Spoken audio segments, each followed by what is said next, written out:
PNP. Sir, good afternoon. Section John Diaz, Action Radio Bacolod. Hello, sir.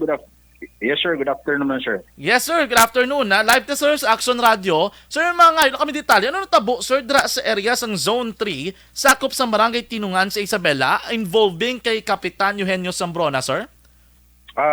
Sir, no? Kagina sang aga, mga tak na alas 9 isang aga. No, ini si Kapitan Eugenio Zambrona, no, barangay chairman sang Barangay Tinungan, Isabela.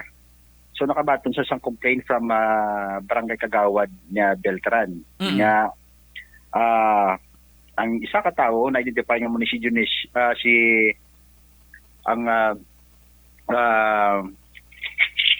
okay. No problem, sir. Ang biktima nga na hinganglan kay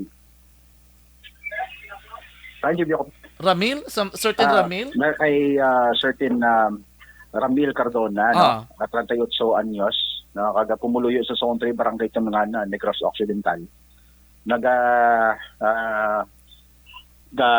Wala, no? Sa ilang lugar. No, doon na gamaoy sa sir? Oo, gamaoy siya.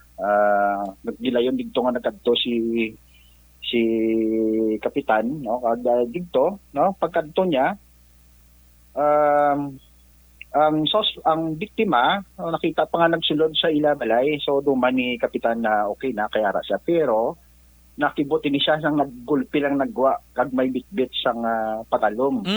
O kon nga binangon, kag gulpi lang, no? Ginali siya nga atake sini. Okay. Gini siya, ginalabo siya sang pila ka dishes, no? Gatras sinisikap, kaya agad hangop pa nga basig lang mga gano pa lang untat sa taga dalagan siya. Pero sige ang ano sa iya ang pag assault, so wala na siya mahimo kada na corner na siya Kapitan. So moto ang ano sa iya nga paon ang gabutan ng armas niya tani palokpan niya lang ng biktima galing aggressive siya kagapon Japon. Okay, oo. So motong ano sa kay Kapitan nga tironi ni sa PL para ma-incapacitate niya ang biktima, no, para hindi man siya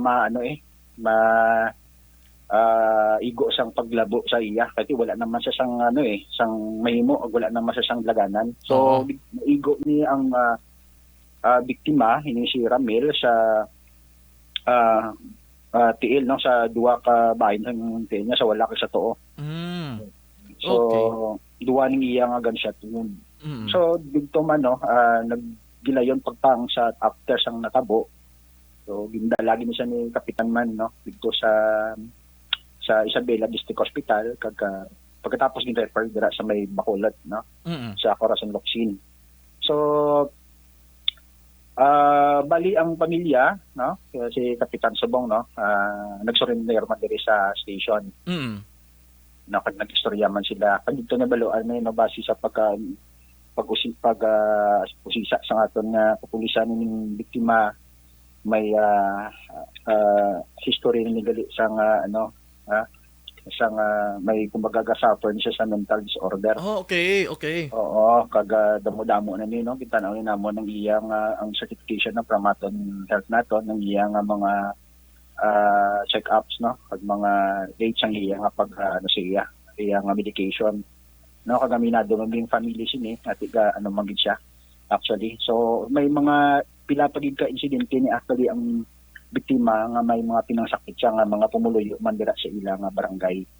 So galing lang wala man nagareklamo tungod sa insindihan man nila ang sitwasyon sang biktima. Okay. Pero sir, ning victim, sir, wala siya nakainom that time? Wala man siya.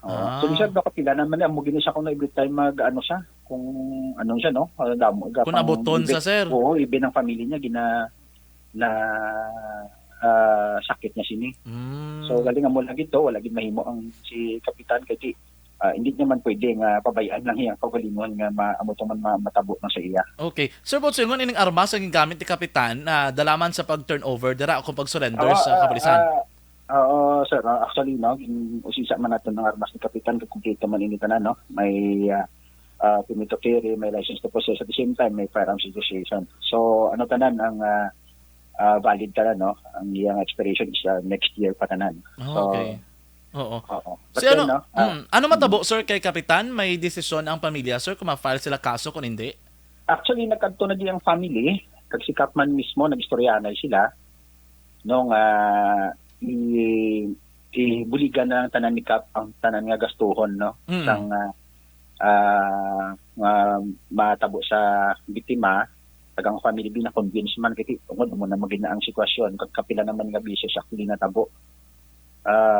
Tagang nagka ano man na nagano man ang ano sang biktima family niya nga ano na lang gid, no? Hindi na sila magpasaka sang ano man nga reklamo kay Kapitan, pero as procedure naton isa si Kapitan is mag-agigid anay diri matapos igid ang implementary period. Mga pila ka hours na gani, sir? Sa among putanaw magtupa gini sa inyo, no, sa 18 hours. Oo. Kaya tiko na muna nga case, most probably, sir, physical injury. Doon mo na ang... Either physical injury or frustrated homicide sa okay. Pero kay kung nataon, sir, ti ang ini nga kaso ma-consider naton under nga do makabigbi self-defense ni Kapitan, no? Sa akong pagtanaw, ma-shoot din siya sa self-defense kay ini si Kapitan wala man isang iban nga sa iya di nga barangay, no? So amo pa man lang gini na tabo or base man sa pagka usisa sa mga kapulisan. So wala gid sa iban nga choice gid, no?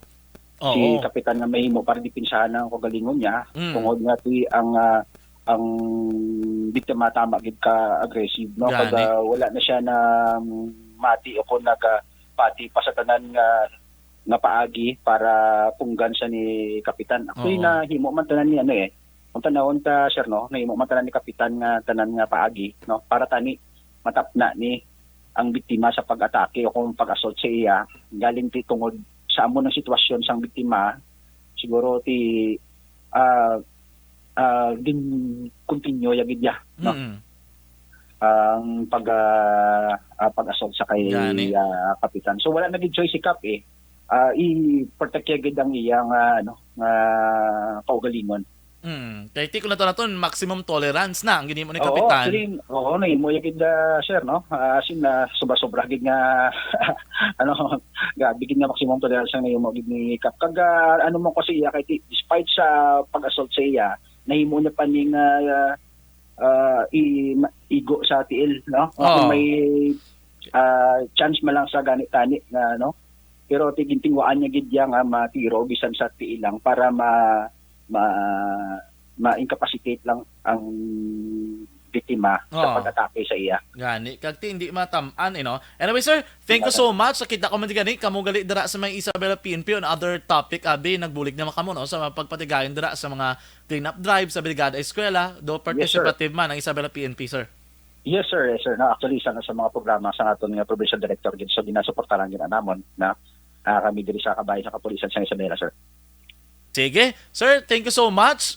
Regards na sa mga kasimanuman sa Isabela. Sige. Yes, sir. Makalabay-labay na sa Isabela PNP. Thank you so much, sir. Sa imo time. Good afternoon. Good afternoon. Yes, sir. Yes, sir.